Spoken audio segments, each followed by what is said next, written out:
Hello, everybody. Welcome to the Perfect VA. I'm your host, Riah Gonzalez. I am here with Lesley Ingves today, and we are going to dive into some really juicy topics about how we are different as entrepreneurs and how that shows up in the way that we grow in our business, how that shows up in the way that we trust other people to help us in our business.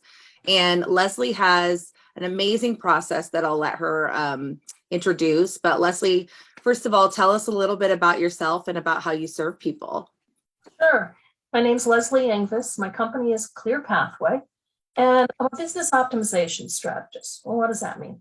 It means that I work with clients to optimize how their business operates so that they can back away from being involved in all the day-to-day things, have people and systems managing that, and then they can really focus on whatever it is they're in business for, working with their clients and providing that service that they went into business to do. So it eases a lot of headaches, and it also creates the space so they can scale and grow. Yeah, absolutely. And as most people know, my business is based and foundationally in the extended disc assessment, because I also believe that we are all different, special. We have our own wheelhouse, and we shouldn't try to do everything because we're not good at everything. So it makes us good at nothing. But we can do everything, but it is very much an energy drain on us to try to stretch outside of what we are exceptionally talented at. So tell me a little bit about the different personality styles that you work with and you've developed for entrepreneurs. Sure. The first thing I do is take them through what I have called their functionality assessment. It's your personality and how you naturally, innately function. There are 5 basic types. And of course, as with any type of assessment, there's some overlap and all, but there's the pragmatics. These are people who are very detailed and concise. They don't like ambiguous information. And they really like the bottom line to everything to add up properly. Think stereotypically accountants and engineer type of people. Then there's the planner organizer. That is my number one functionality. I look at everything as a system and what are the steps to get there. Even going to the grocery store is a system. You take a cart, you go through, get your items, you come to the checkout. It's all systemized. And my mind just breaks everything down that way. There are the socialites. These are people who work best in conjunction with others. If you put them in a back office all by themselves, they pretty much wither. Some of the stumbling blocks that come up, though, is that because they love the energy and the synergy of working with people, they'll often sacrifice what should be focused time to get their private work done that only they can do, because they're so compelled to work with others or have an open door policy and allow interruptions and distractions all the time. Then there's the creatives. These are innovative, out-of-the-box thinkers. They are visual people, so paperwork or anything, if it's put away out of sight, it is totally out of mind. It's lost. So they like to keep everything out where they can see it. Caveats to this is that now they could have a lot of things out. It becomes visually overstimulating, and they also work with their energy zone. So they'll go in and be working on something for a while, and then it's like somebody flipped a switch and they say, that's it, I can't do any more on this. I have to switch to something else. But when they look around and they have all these options, it's like, I don't know where to go to. So they become overwhelmed and shut down. And then there's probably the most common type of thinker for entrepreneurs, and they're the big picture visionary. They come up with the great ideas. They have fabulous goals. But when it comes to breaking it down to any detail, that's where their heads hurt, with all the little minute decisions and things that have to be done in order to get to reaching those goals. So they really have to have somebody there supporting them who will guide them through, work with them, and take over a lot of the details that make their heads hurt so they can stay in that high level thinking, visionary position. Yeah, I think I'm definitely in that role, but I also see a little bit of the creative socialite, like little snippets of that. I'm definitely like a very visual person, and I have to have my desk clean at the end of the night. But then it is just like a shoot show during the day because you are absolutely right. Like if it's out of sight, it's out of mind. I'm constantly writing notes because I need to, I know that I'm going to end up moving on to something else and I'm going to need to come back to this. So I need to have a note to like, okay, got it. You know what I mean? Right. Yep. So, and then I'll often use a transcription service like Otter, like something like that, where I can transcribe conversations and then remind myself about what that was so that I can make notes or copy little snippets into my notes so that I'm authentically having that relationship with that person, the next time that we talk, because otherwise it's out of sight, out of mind, Exactly. So, but the big picture, I think with clients that I'm working with and with myself, I think you're right. I think a lot of people fall into that category where we started a business because we had a big idea. Right. And we don't have all the pieces. And it's interesting. I was just talking to another entrepreneur yesterday about how we can go along for quite some time. There's some clients I have that have been in business 6 to 8 years with no help whatsoever. But it's a little bit like gum and tape. You know what I mean? Like putting it together and it works, but it's not like the best way to make it work. And then there comes a point where it starts to break, it starts to fall apart. And that shows up either in yourself, you fall apart because you're overwhelmed and you're overworked, or your business starts to suffer in quality or in quantity of clients or in the length of deliverable that, the time frame of your projects. And you are like, oh, crud, I need to do something because I can't do this by myself anymore. And the goal is to get there before it's too late. It's never too late. But if you are highly overwhelmed, you're going to have to do a lot of inner work to get yourself ready to be able to do that, and maybe even work with a third party to get ready to have a fourth party come in. You know what I mean? Like, so somebody like yourself to like say, okay, these are the things we need to break down. These are the things we need to think about. So when you're working with the different personality styles of entrepreneurs, what do you see there in that scenario in the growth phase? They've rocked it. They've done amazing. But they're at the point where they have to grow there, and they are growing even if they aren't trying, like something is taking off. But what are the obstacles that they're finding at that point of growth, in business and whatnot? I think the phrase I hear most frequently is it's coming at me from every so it's almost like energetically they feel they're being attacked because they just don't even know where to turn. Really, a lot of my work does come into that mindset shifting, starting to look at things a little bit differently, especially for people who've been doing this for a lot of years. They are so intertwined with their business. You often hear them, it's my baby. They believe that this business is part of their very soul. And it's learning to kind of extract that this business is actually a separate entity. It is something that runs to make money, to bring in clients. I mean, the whole definition of a business is to provide a product or service in exchange for money or cash to make a profit. That's all a business is.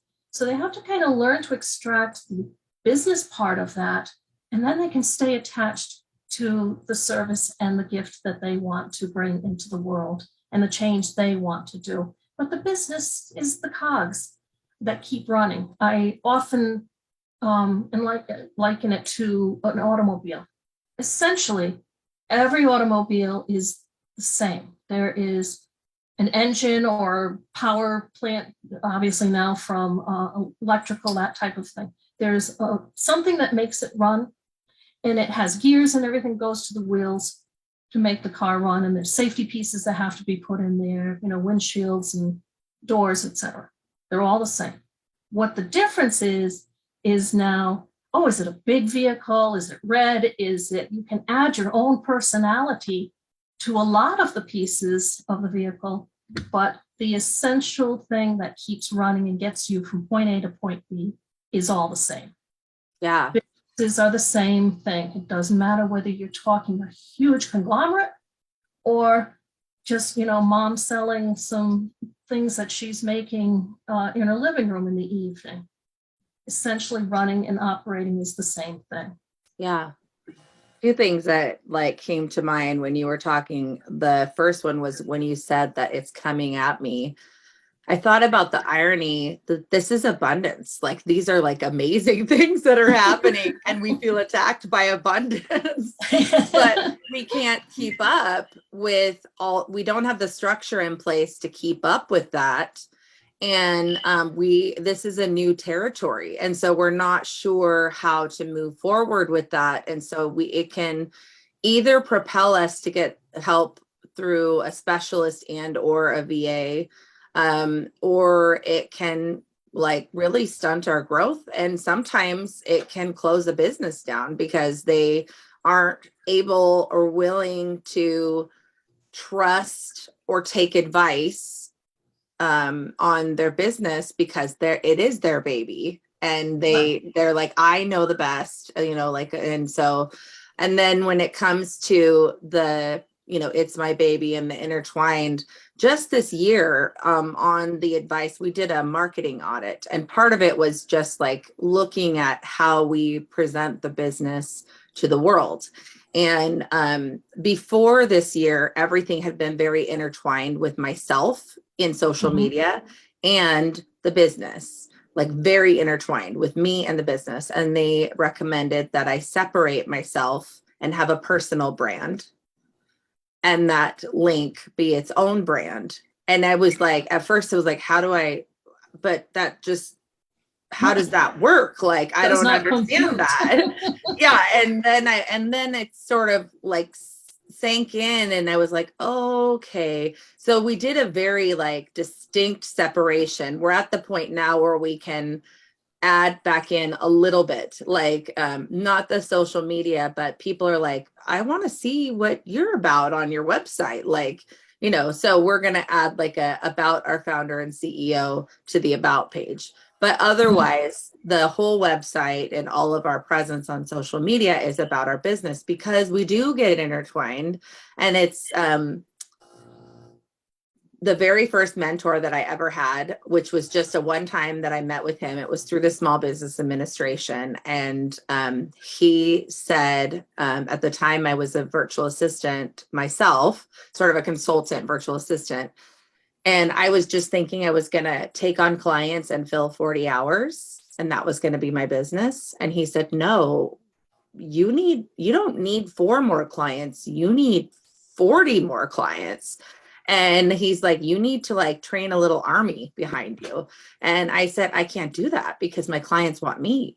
I'm the only one, and he's like, Riah, you can train somebody else to be just like you, train them to do every single thing that you do. And then that the quality will be the same. And he's like, if you need to oversee it, check off their work to make sure that it's up to your standards until you trust that they're going to do it. But it is not all about you.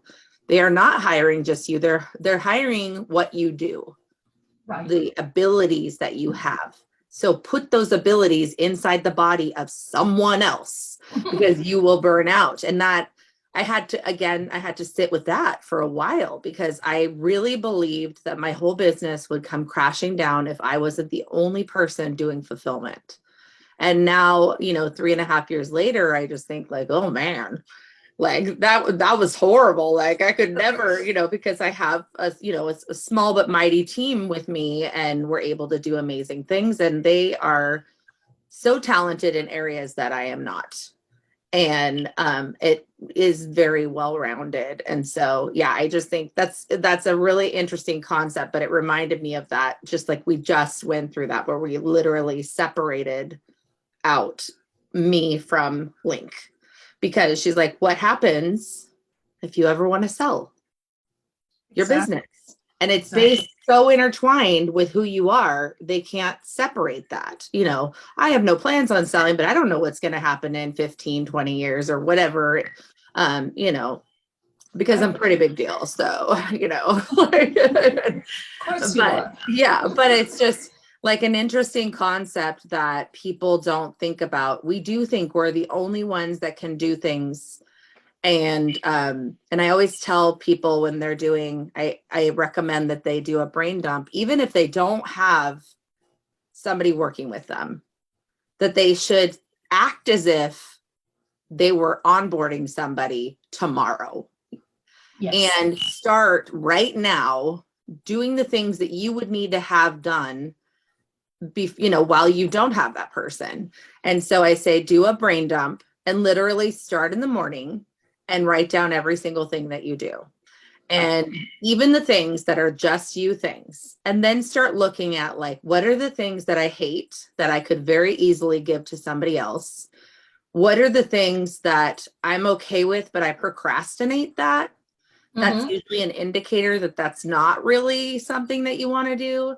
What are That's the right. things that need to get done that aren't getting done, like, at all? Mhm. And then what are the things that would be really hard for you to give up? And on those ones, I say, are they multi-step tasks? Because if they're a multi-step task, maybe you could give up one or two of those steps, Right. and then you keep the most important steps, and it still helps you in what you're doing. And then I recommend that people start putting together SOPs, or, like I say, just make it super simple and record yourself doing, like with Loom or something. Just record yourself and narrate what you're doing, because you're going to do the task anyways. You're not putting aside extra time, but you build a little resource library of these videos. And spoiler alert, the person who watches them is going to do them exactly the way you want them done. And you have a Exactly. resource for them to watch it over and over and over again. And so it's just something that you can do right now to prepare for your future, even if you think that's a ways off. Just put that in your mind. And I think it does help you get into that mindset a little bit. Like, start to ease yourself into that thought of, like, okay, if I had this video and someone could watch this, maybe they could do it okay. You know what I mean? Like, because it Right. would be, and then I would check it. I would totally check it. I would make sure, you know. Yep. Yep. Um, and so, and then feeling that sense of reward when you're looking at wherever you put it. I always say, put it in your project management system, whether that be like Trello or whatever, but even a Google Sheets, like, Yep. just write down what Absolutely. it is and put the link in there. Like, that's fine. You know, whatever, make it simple for yourself. Wherever you're hanging out, put that there. Put that And there. just describe what the video is and put the link. And then as Exactly. you start seeing that fill up, you're going to feel just a sense of reward. And maybe that's when you go back and you start developing, you know, standard operating procedures around that, because people do learn differently and they do receive information differently. And then you can attach those in there or whatever you want to do. But that's like Exactly. for me, when I'm working with my clients, and even clients, or I should say prospects, or people that aren't a good fit, they're not ready, or they're overwhelmed, like they're way Mhm. past needing a VA and they're overwhelmed, and that's not a good fit for me, because they're not going to do well. They don't have any systems in place. They don't even know what they do. And bringing another person into that situation with no organization whatsoever, it doesn't have to be perfect, but you have to have at least a brain dump. You know what I mean? Like, you need to know Well, what they're going that's to it. be doing. And, you know, kind of backtracking, they do have systems in place because they're doing it. So Right.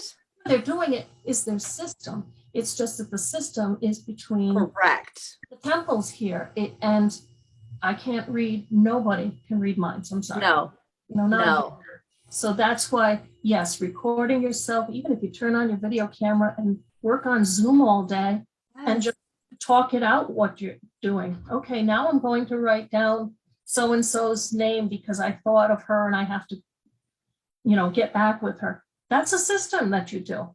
You Absolutely. play all the time. Absolutely.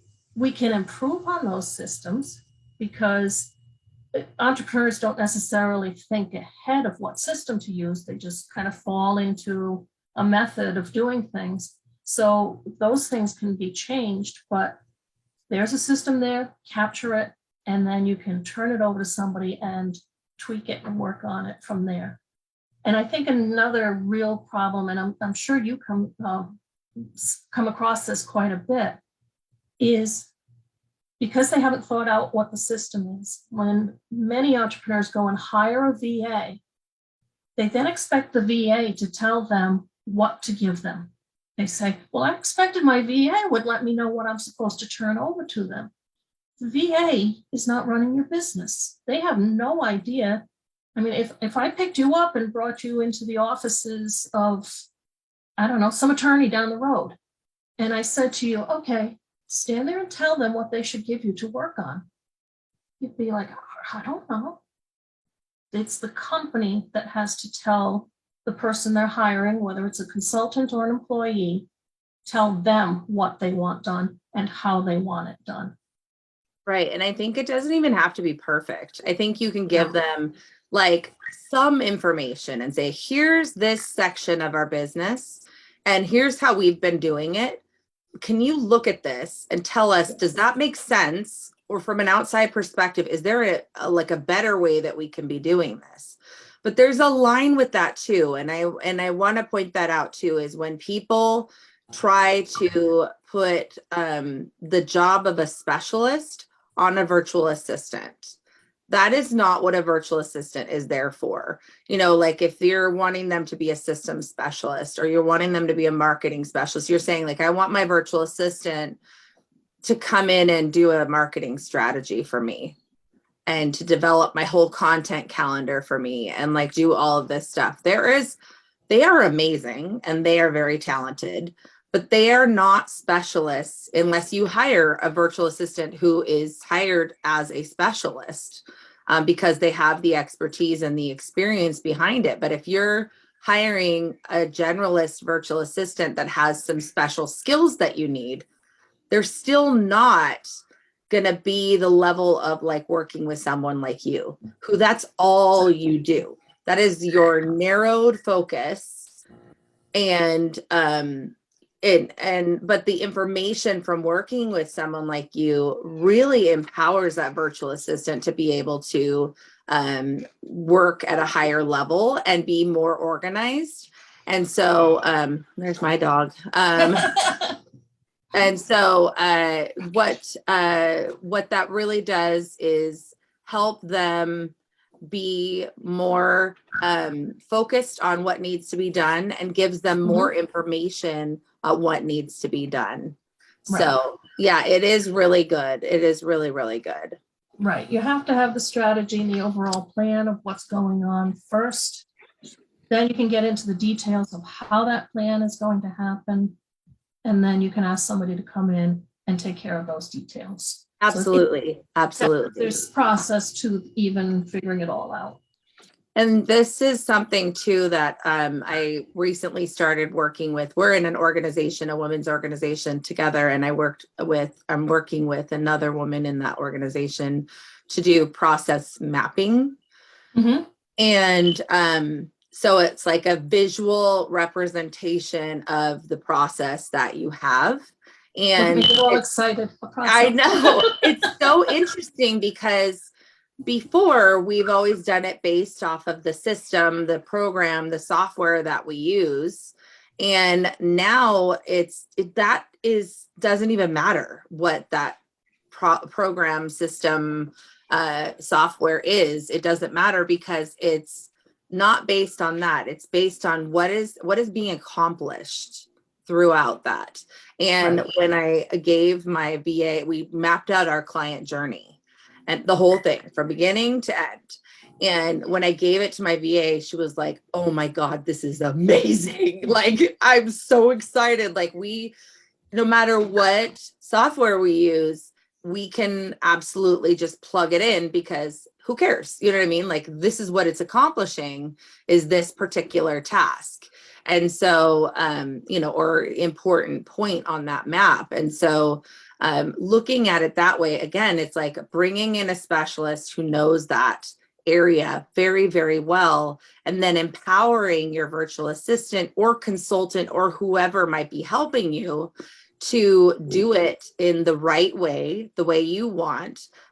Then they might say, oh, wow, okay, so this is the point of that task.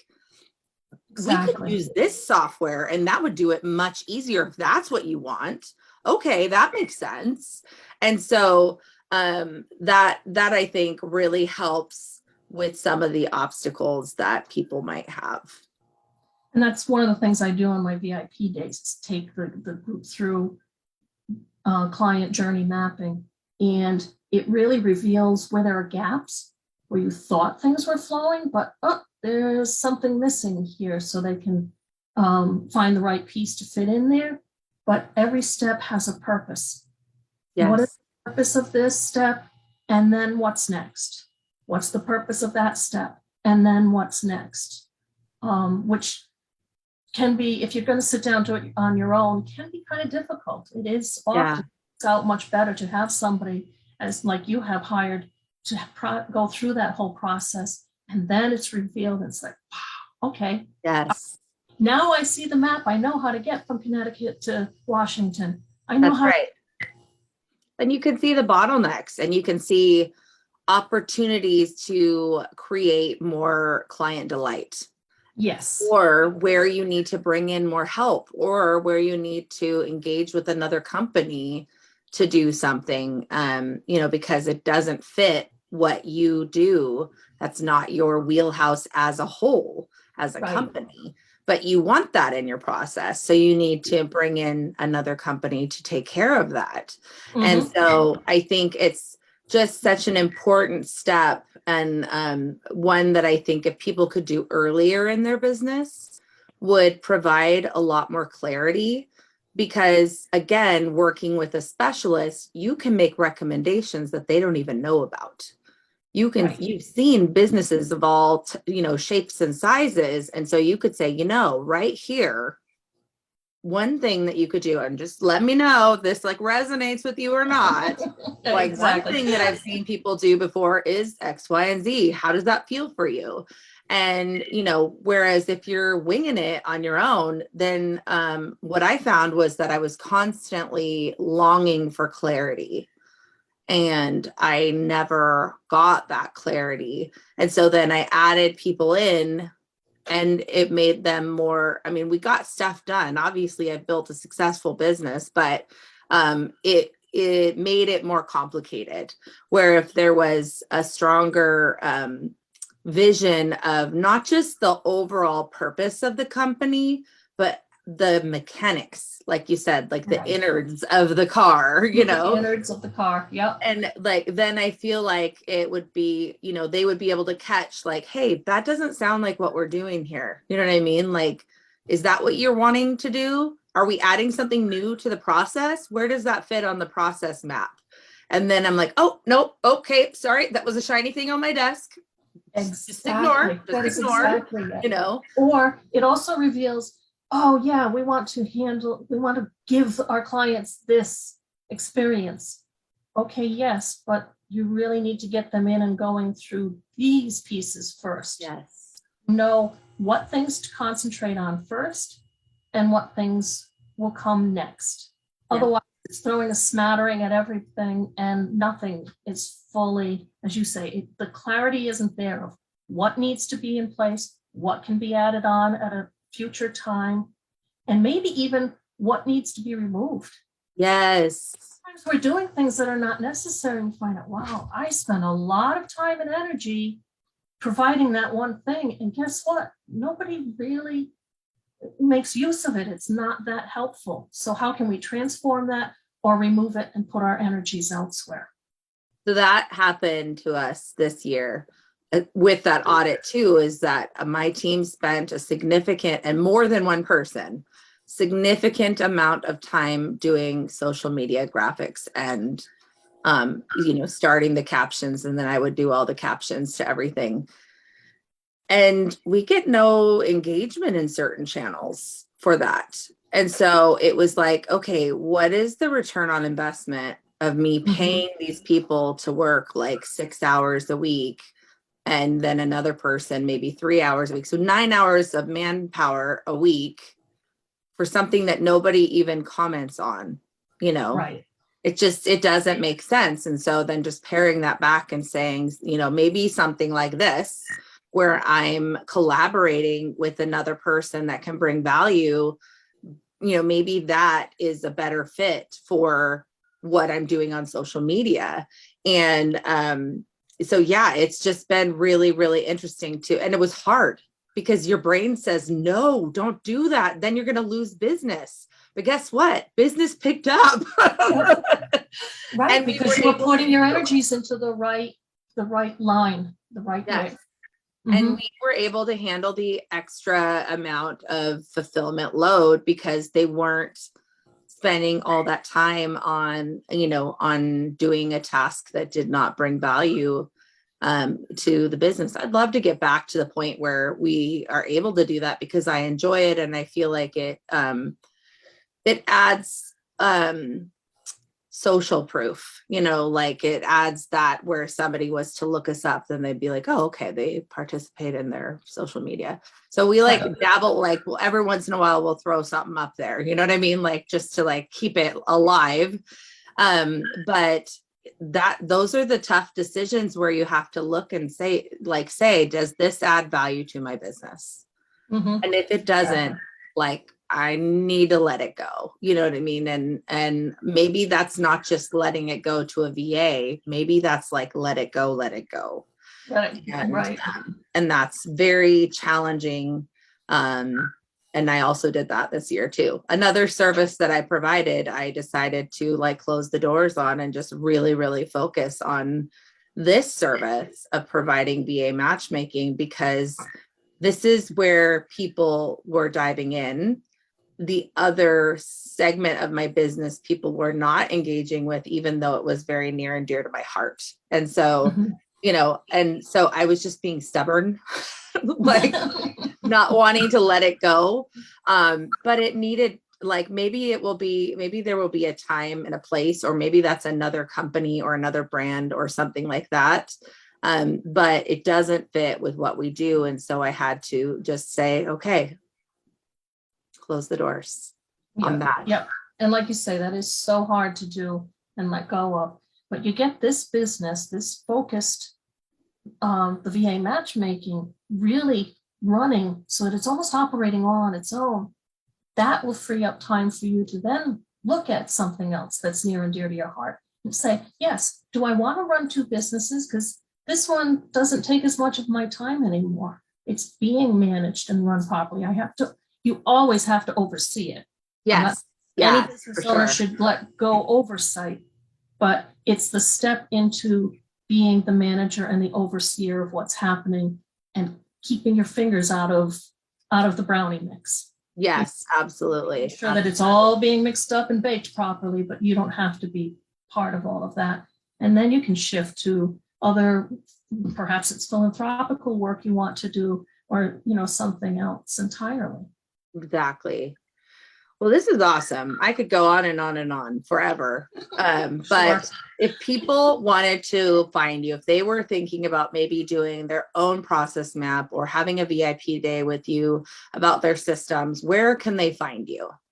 I think the easiest thing is to go to the URL Talk with Lesley, and that's LESLEY.com. That's a scheduler for a 30-minute chat. And I say, I welcome, please do so anyway, because even if we are not a good match to work together, I know a lot of other people who do similar work. or maybe there's something else that you need. You will absolutely walk away from the conversation with something that will help you in if you're feeling in a bad place in your business or whatever. I'm absolutely here to help you. And if we connect even deeper, that's wonderful.